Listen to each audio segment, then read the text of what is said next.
Bonjour, ici Roch Giguère, un jardinier passionné. Bienvenue à cette capsule de passionjardin.tv.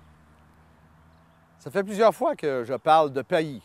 Appliquer un paillis pour garder le sol frais pour les clématites, appliquer un paillis pour empêcher les mauvaises herbes de pousser.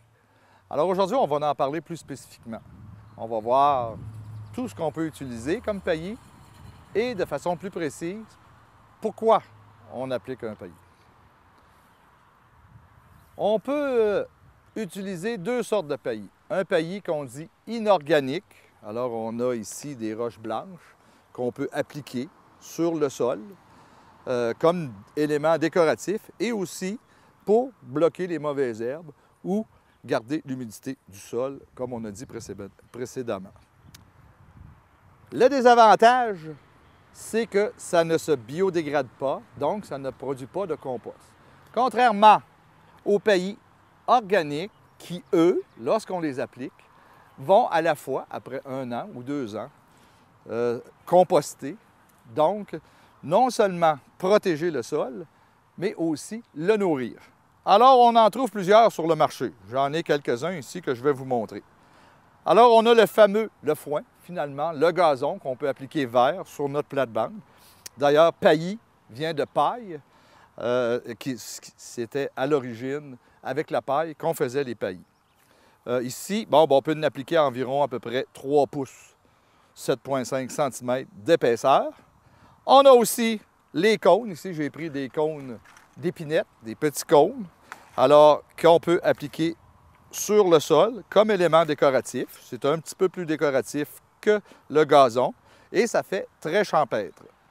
On peut se servir aussi du cacao, des écailles. Alors, on sait que ce sont les déchets. Alors, on en voit ici un très beau qui va composter rapidement parce que, regardez, la matière est très finement concassée et il est très décoratif, un beau petit brun. On peut aussi se servir du paillis de pruche. C'est peut-être avec la pruche qu'on a commencé à faire des paillis il y a environ une vingtaine d'années. Et enfin, un paillis qui est très populaire maintenant parce qu'il imite un peu la terre noire, la couleur de la terre noire. Ici, on a un paillis constitué de copeaux de cèdre thym.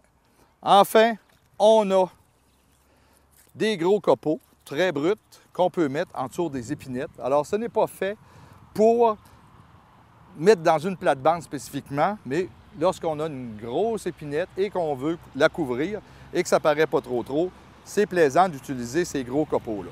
Bien entendu, sur le marché, il y en a beaucoup d'autres et vous pouvez en trouver d'autres aussi. Parfois, on a des copeaux ici de cèdre teint orange, vert, c'est du choix du consommateur. On peut aussi prendre des aiguilles de pin. Alors là, c'est plaisant. Si on prend des aiguilles de pin, on peut acidifier notre sol. Alors, on a une fonction supplémentaire à notre paillis.